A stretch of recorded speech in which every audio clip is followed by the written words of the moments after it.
ध्यानमूलं गुरुर्मूर्ति पूजामूलं गुरुर्पदं मंत्रमूलं गुरुर्वाक्यं मोक्षमूलं गुरुर्कृपा। प्रेम से बोलिए आनंद कंद भगवान की जय।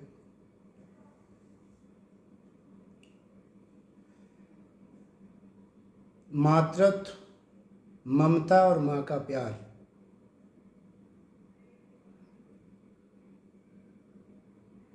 बड़ी सहजता से, बिना प्रयास के अनवरत बरसता रहता है। माँ की महिमा का गुणगान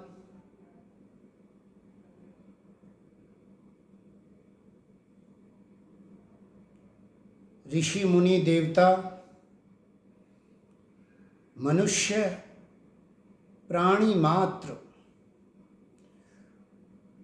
न केवल गुणगान करता है परंतु लेकिन उसकी ममता को अनुभव करता है, ममत्व को अनुभव करता है। उस ममता में समझ आती है, उस ममता से पोषण होता है, उस ममता से पालन आता है, उस ममता में दिग्दर्शन है, उस ममता में सत पथ पर चलने का विवेक है। इसलिए मातृत्व की महिमा स्वयं श्री भगवान भी अवतार रूप में आके उसकी महिमा को वो भी नेति नेति कहते हैं। ऐसा है मातृत्व, ऐसी है ममता। जब माता का ममत्व बिना प्रयास के बरसता है निश्चित रूप से, और उस ममत्व को पाने वाली आत्मा में भी जब पूर्ण पात्रता होती है तो यह संबंध, यह रिश्ता ऐसे मनुष्यों के लिए ऐसी आत्माओं के लिए जो ऊर्जा के उस स्तर पर नहीं है, आदर्श बनती हैं।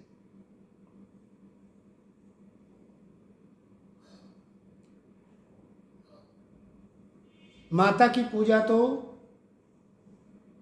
शरीर के मिलने से लेके और शरीर के छूटने तक, पहले श्वास से और लास्ट सांस तक जग जाहिर है। इससे भी पहले जब वह अचेतन सा हुआ, गर्भस्थल में भी रहता है, तब भी इस मातृत्व का पोषण करने के लिए अनेकानेक देवता अपनी पूर्ण तत्परता के साथ संलग्न रहते हैं। ये उस माँ की महिमा है, ये परमात्मा प्रदत्त है। जब इस ममता से पल के हम थोड़े बड़े होते हैं, जैसे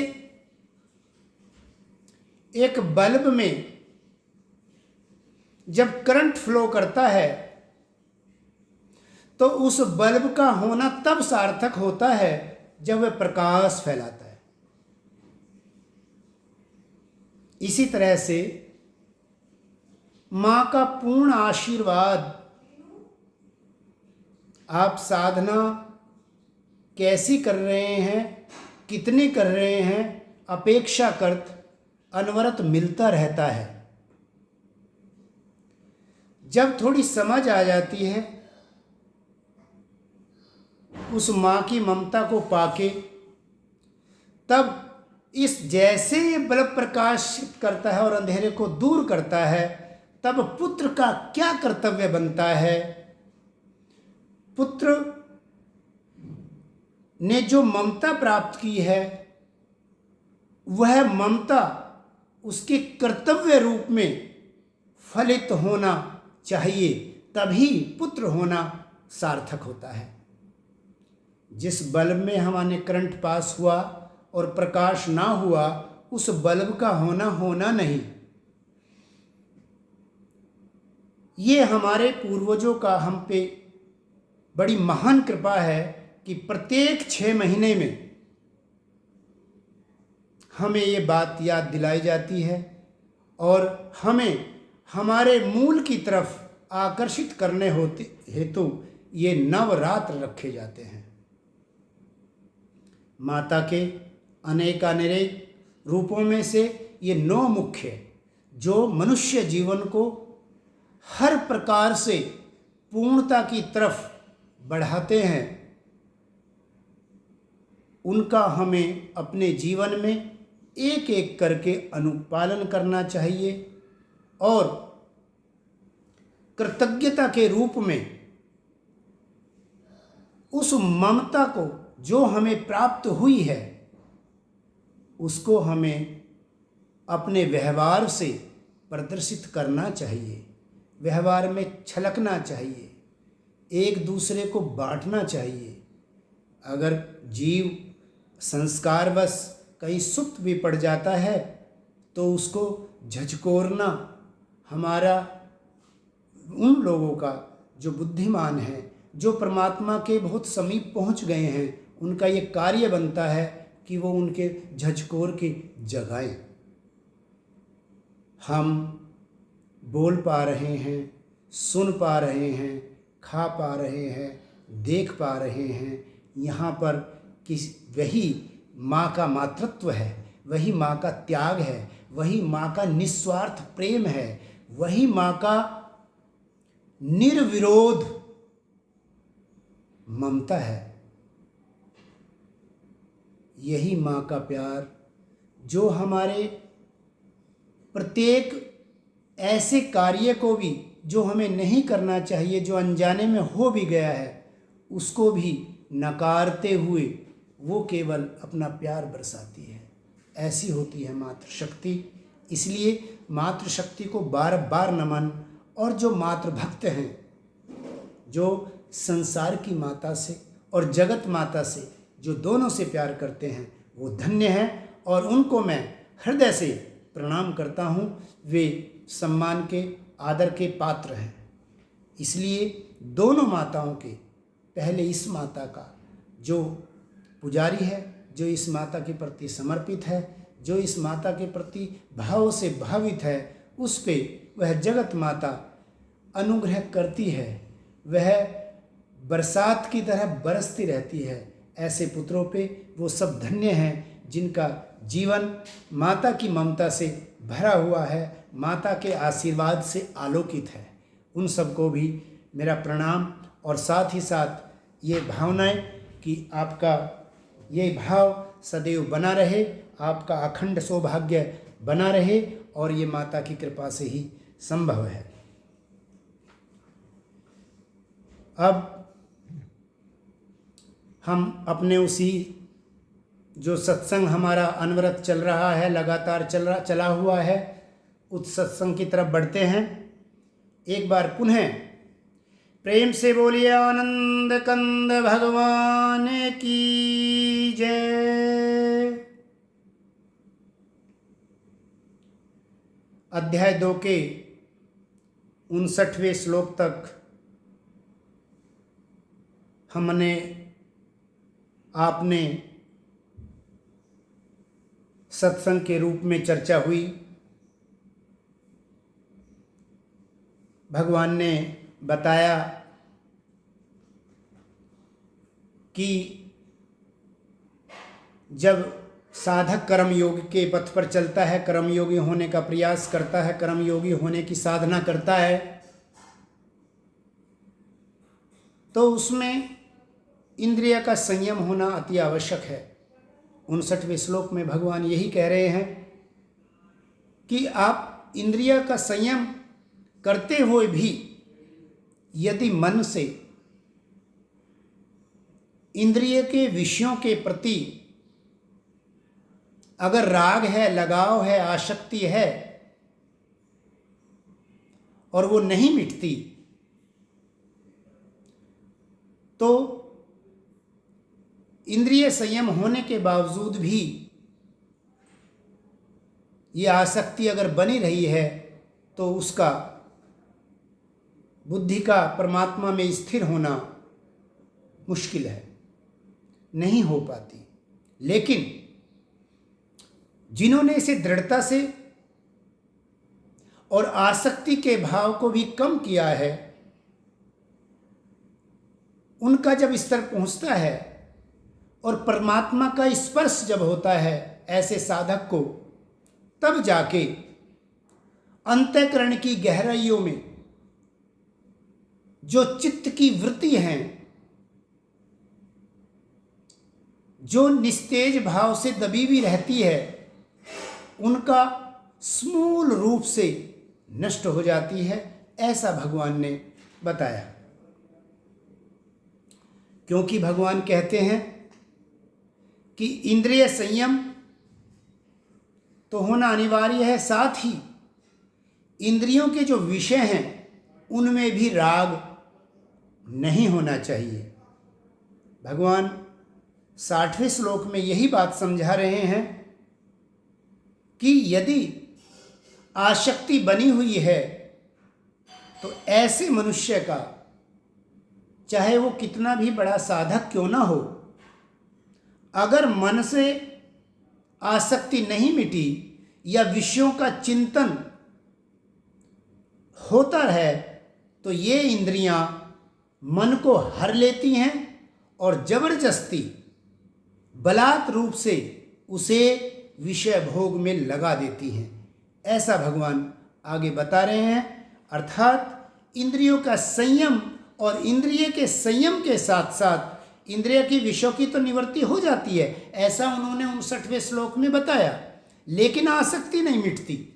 आसक्ति परम के प्रकट होने पर, परम मतलब परमात्मा के प्रकट होने पर मिट जाती है। अब परमात्मा के अनेक रूप हैं। परमात्मा हमारे भाव के अनुसार जैसी हमने धारणा की है जरूर प्रकट होते हैं, लेकिन उनकी जो कृपा है विभिन्न रूपों में, विभिन्न सद्गुणों में आने लगती है, उसका अनुभूत अंतर में होने लगता है, धीरे धीरे आसक्ति मिटने लगती है। 60वें श्लोक में भगवान समझाते हैं यही बात। यथा तो अपि कौन्तेय पुरुषस्य विपिश्चिता इंद्रियाणि प्रमाथीनि हरन्ति प्रसभं मनः। यततो ही कौन्तेय, हे अर्जुन, यतन करने के बावजूद भी, प्रयत्न करते हुए भी, पुरुषस्य विपिश्चित है, बुद्धिमान पुरुष भी जो कर्म योगी होने का जो प्रयत्न कर रहे हैं, जो साधना कर रहे हैं, अगर मन में आसक्ति का, विषयों का अगर चिंतन चल रहा है तो ऐसे बुद्धिमान पुरुष के मन को भी ये इंद्रियां हर लेती हैं और उसे विषय भोग में लगा देती हैं। मन की नहीं चल पाती। क्यों? जब मन में विषयों का चिंतन चलता है तो ये इंद्रियां मन को मथ देनी है।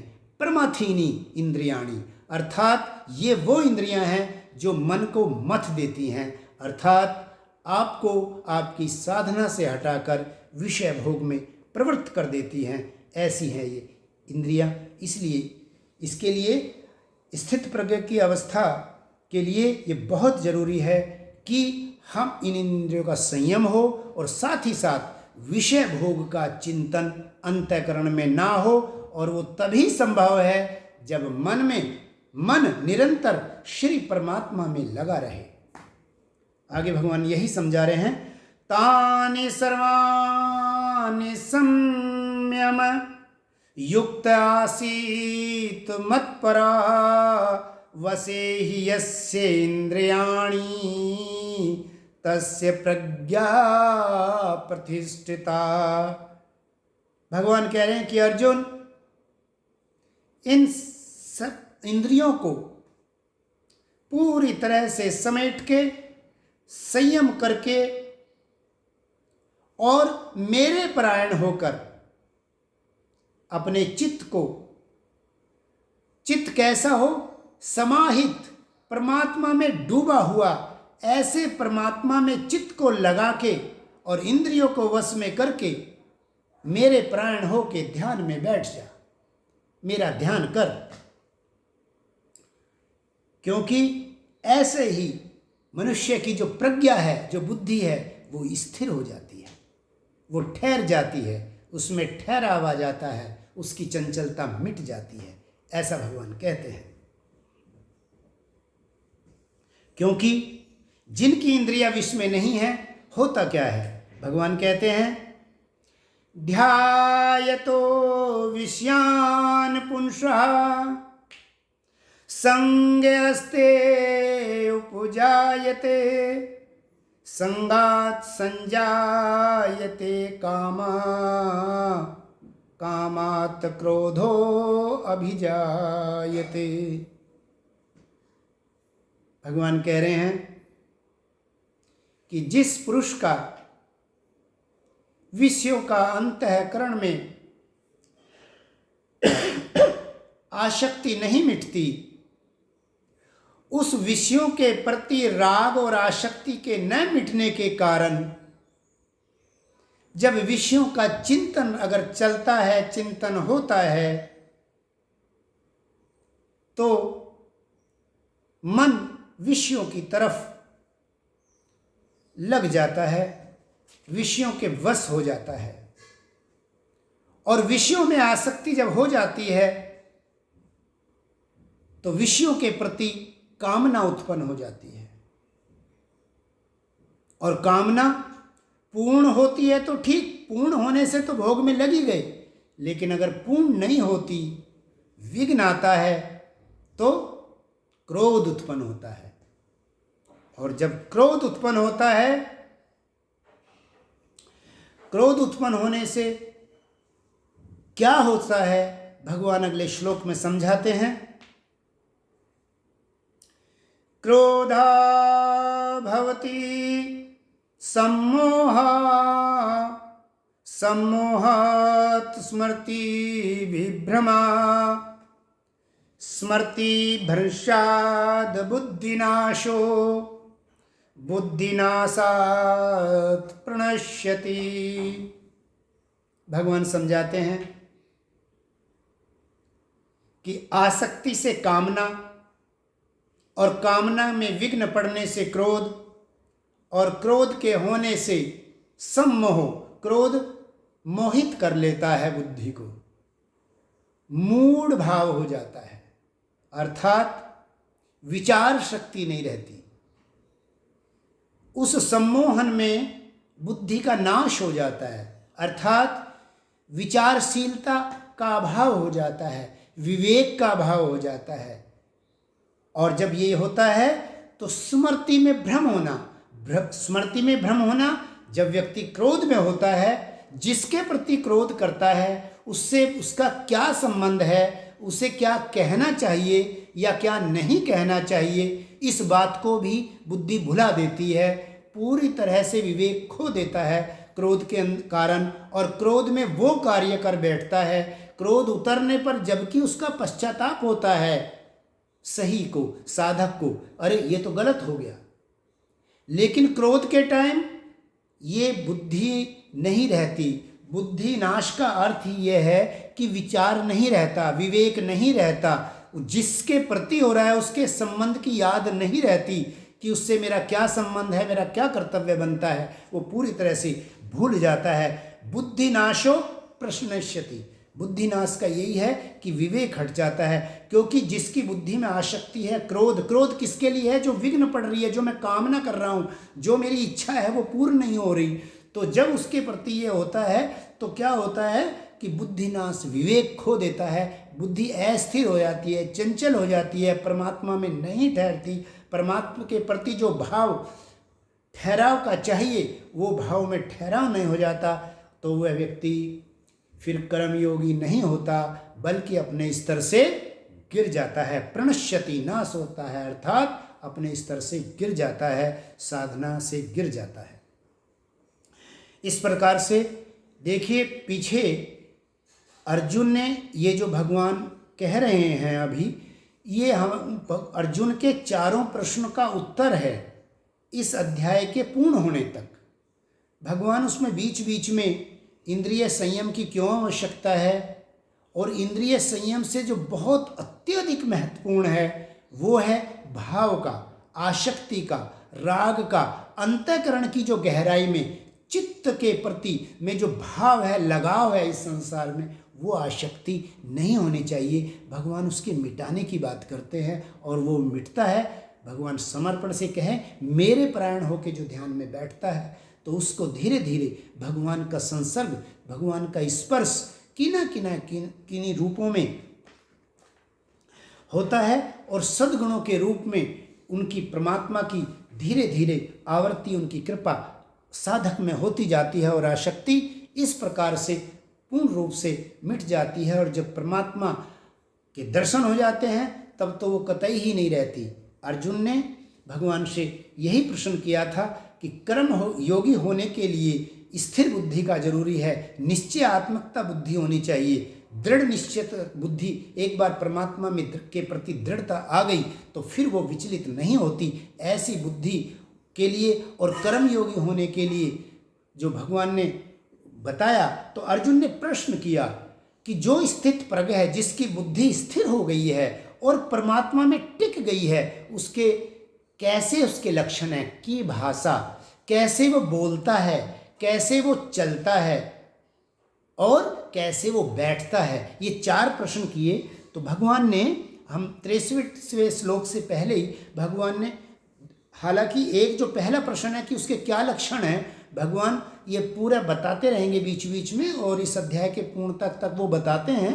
लेकिन अभी वो ये बता चुके हैं कि कैसे बोलता है, पीछे श्लोकों में बता चुके हैं कैसे बोलता है, अर्थात उसके बोलने का जो भाव है, जो शब्द हैं, उनके पीछे अंतःकरण का कौन सा स्तर है, वो किस स्तर से, किन भावों से प्रेरित होके, किन भावों से ओतप्रोत होके शब्द उच्चारण होते हैं। ये उसके भगवान ने किस प्रकार से बोलता है समझाया, किस प्रकार से बैठता है समझाया।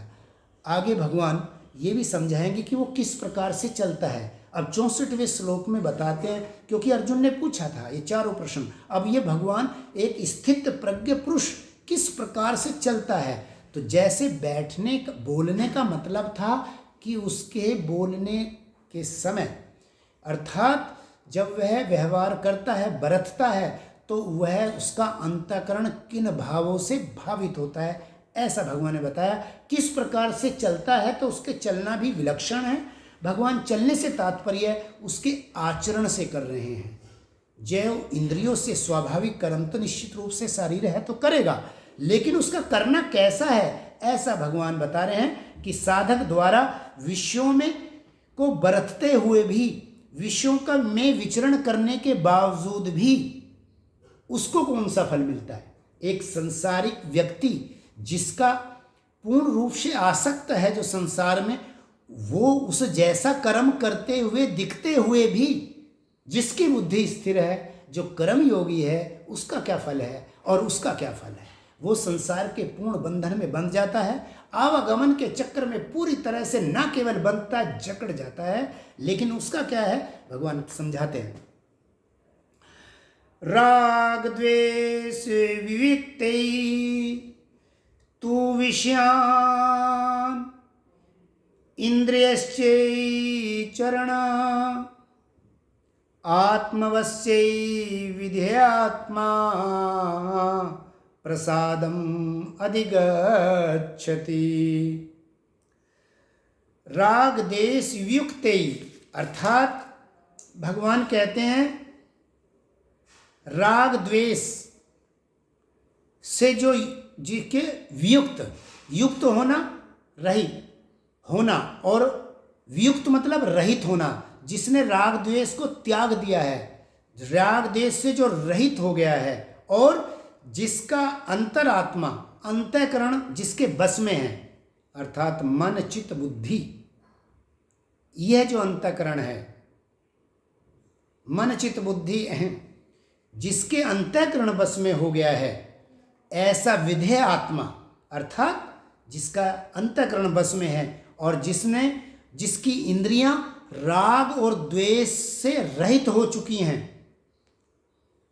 विषयों से राग द्वेष अब उसमें नहीं है, वह इन इंद्रियों से बरतता हुआ भी, व्यवहार करता हुआ भी, इसमें इनका आचरण करते हुए भी उसे अंतःकरण की प्रसन्नता प्राप्त हो जाती है, वह अंतःकरण की प्रसन्नता प्राप्त हो जाती है, अर्थात वह शांति स्वरूप परमात्मा को प्राप्त हो जाता है। ये उसका लक्षण है, ऐसे जो चलने का भगवान ने लक्षण बताया। और जब उसे अंतःकरण की प्रसन्नता प्राप्त होती है और विषयों के प्रति ना राग है ना द्वेष है, जब उसकी इतना संयम हो जाता है, साधना में वह इतना आगे बढ़ जाता है। मैं कई बार ये बात दोहरा चुका हूँ कि साधना तो ओवरऑल हमें मन की करनी है। मन हमारा जब मित्र हो जाता है, मन हमारा जब कहने में हो जाता है, जब हमारा मन वास्तव में हमारा हो जाता है, अभी तो हम मन के हैं, जब मन हमारा हो जाता है साधना में गुरु कृपा से, परमात्मा कृपा से, तब हमारा अंतःकरण में प्रसन्नता हो जाती है, शांत हो जाता है, सुख महसूस करता है, आनंद की लहरें उसमें उठने लगती हैं। तो आगे कहते हैं भगवान, फिर होता क्या है, प्रसादे सर दुखानाम हान्यस्योपजायते प्रसन्न चेत हि आशु बुद्धि प्रवर्तिष्ठिते।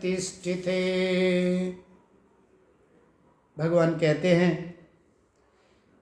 कि जब अंतःकरण की प्रसन्नता हो जाती है, तब उसे किसी भी प्रकार का दुख व्यापता नहीं है, वह समस्त दुखों का अभाव हो जाता है, और उस प्रसन्न चित्त वाले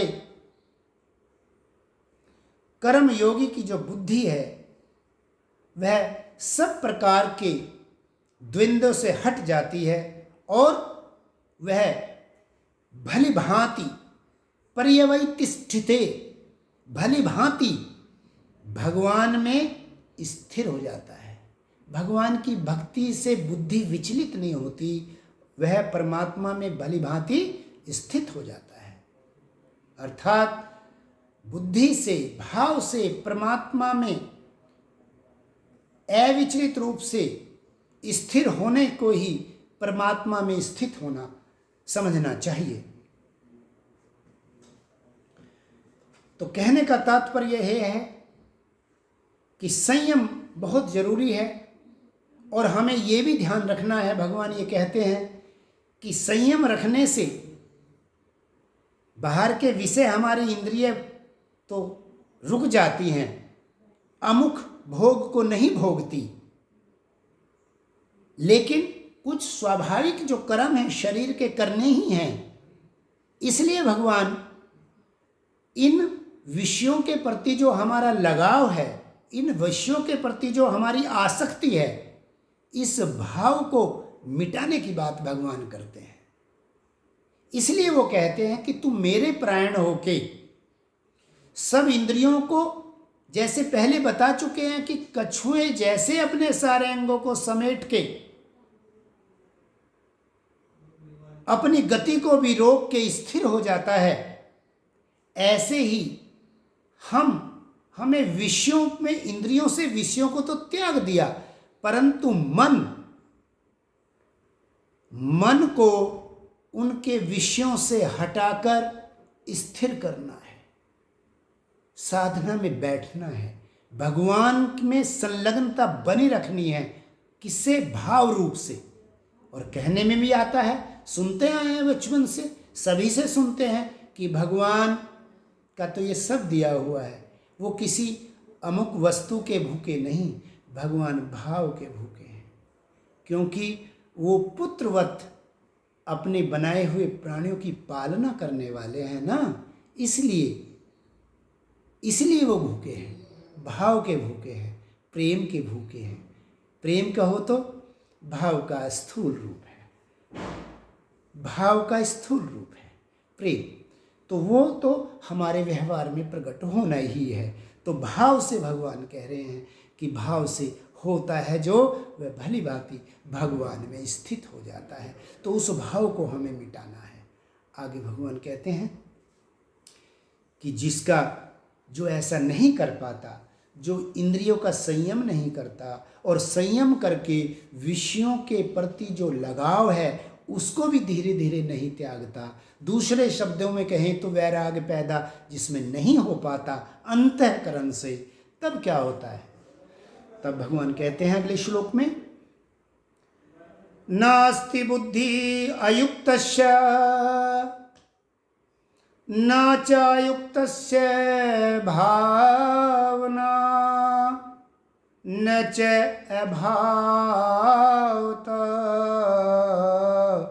शांति अशांतस्य कुतो सुखम। भगवान कहते हैं कि जिसने ऐसा नहीं किया, जिसका अंतःकरण का, मन का, चित्त का, बुद्धि का भाव विषयों से जुड़ा हुआ है, ये खोज खोज के निकालना होगा।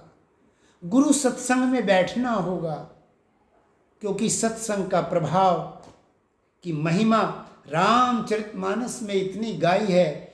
उसमें कहा है कि जो 60 भी हैं वो भी सत्संग से सुधर जाते हैं। मनुष्यत्व इतना बढ़ता है कि वो देवत्व को प्राप्त हो जाता है, आत्म साक्षात्कारी हो जाता है। सत्संग का बड़ा प्रभाव है। लेकिन जो इसकी आसक्ति नहीं मिटती, उनकी बुद्धि विचलित रहती है। भगवान कहते हैं नास्ति बुद्धि आयुक्तस्य, कि जिसने इंद्रियों पर विजय नहीं पाई है, ऐसे अयुक्त मनुष्य के अंतःकरण में की भावना नहीं मिटती, वो भावनाहीन हो जाता है। कौन सी भावनाहीन हो जाता है? भगवान में ठहरने का जो भाव है वो नहीं होता। कौन सा भाव होता है? संसार से संलग्नता का। यहाँ पर जो भाव के मिटने की बात की है, च न च आयुक्तस्य भावना, उसमें भावना नहीं होती। तो भावना का अर्थ है उसमें भगवान में ठहर जाने का जो भाव है वो नहीं रहता। न च भावतः, और जिसमें भगवान में रुक जाने का, ठहरने का भाव नहीं होता, उसे शांति प्राप्त नहीं होती। और भगवान कहते हैं कि जो मन जिसका शांत नहीं है, कुतः सुखम, उसे सुख कहाँ? भगवान कहते हैं उसको सुख कहाँ?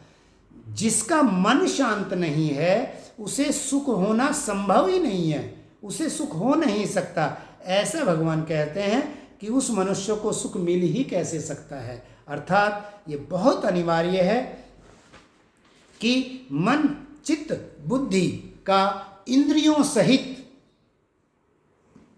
त्याग हो। त्याग से तात्पर्य आप समझ गए कि हम अपने कर्तव्य कर्म के त्याग करने की बात नहीं कर रहे हैं, क्योंकि भगवान ने समझाया कि किस प्रकार से जिसकी बुद्धि परमात्मा में स्थिर हो जाती है, वह उसकी आसक्ति धीरे धीरे अंतःकरण से कम हो जाती है, और कम होते होते एक ना एक दिन जब साधना सफल होती है और परमात्मा का इसको स्पर्श होता है, परमात्मा प्रकट होते हैं, परमात्मा मिल जाती है, भक्ति प्रायण हो जाता है साधक, तो यह आसक्ति भी पूर्णतः मिट जाती है।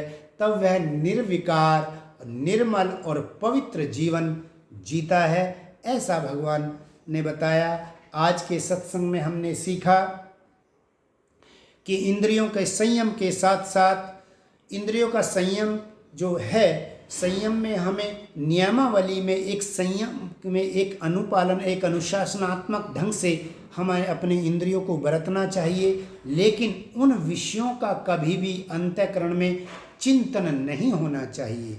जैसे हमें भोजन हमारे सामने आया, हमने भोजन प्राप्त कर लिया, लेकिन भोजन सामने है नहीं, हमारा यथावत चिंतन भोजन के प्रति चल रहा है, हम अमुक कार्य कर रहे हैं अथवा भगवान की साधना में बैठे हुए हैं, लेकिन भोजन के बनाने अथवा भोजन के प्राप्त करने अथवा पा लेने का जो चिंतन मन में चल रहा है, तो जिस कार्य में संलग्नता है उसमें भी मन में ठहराव वहाँ नहीं है।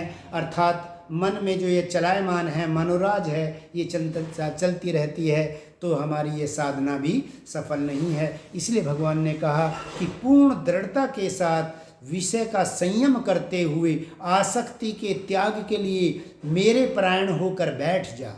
अर्थात कहने का ये भाव है कि हमें परमात्मा से हमारे ये आसक्ति विषयों का चिंतन ना हो, इसके लिए भी प्रार्थना करते रहना चाहिए और प्रयासरत रहना चाहिए, क्योंकि बुद्धिमान मनुष्य की भी भगवान ने कहा इंद्रियों में जो हैं जबरदस्ती विषयों में लगा देंगी अगर हमारा विषयों का मन में चिंतन चलता रहेगा।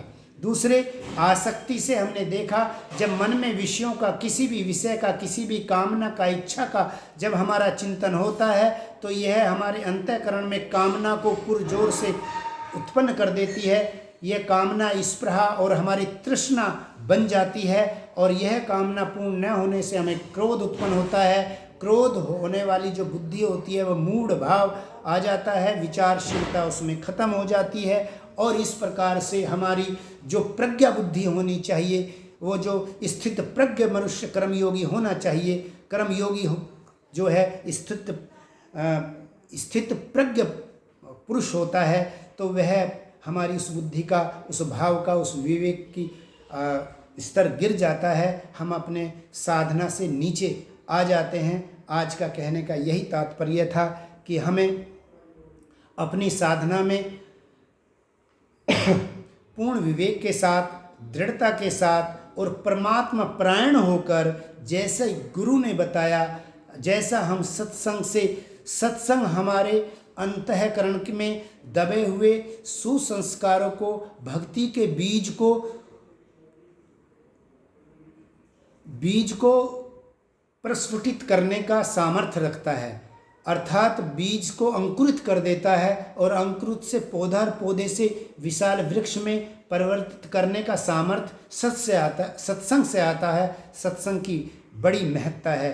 तो इसीलिए कहने का तात्पर्य है कि हम अपनी साधना को इसी प्रकार से भगवान के इस उपलब्ध सुलभ सत्संग की ये हम पे बड़ी कृपा है, क्योंकि बिना कृपा के ये सत्संग कभी नहीं मिलता।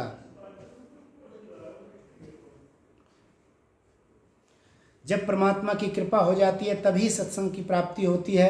तो जो अगर ये सत्संग की प्राप्ति हुई है तो इससे हमें सीख के, जान के, और क्योंकि ये बार बार हमें याद दिलाता रहता है, हमें अपनी साधना में आगे बढ़ना है, हमें साधनारत रहना है और परमात्मा के सच्चे प्रेम को अंतःकरण में धारण करके अपने व्यवहार में भी सभी आत्माओं से, चाहे वो किसी भी संबंध में हमारे साथ है, उनसे हमें बरतते हुए जीवन यापन करना है, ताकि वह शांति स्वरूप परमात्मा, सुख स्वरूप परमात्मा हमारे जीवन में पूर्ण रूप से प्रकट हों।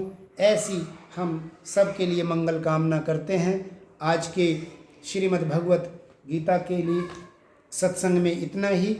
अब आगे ध्यान करेंगे। प्रेम से बोलिए सच्चिदानंद भगवान की जय।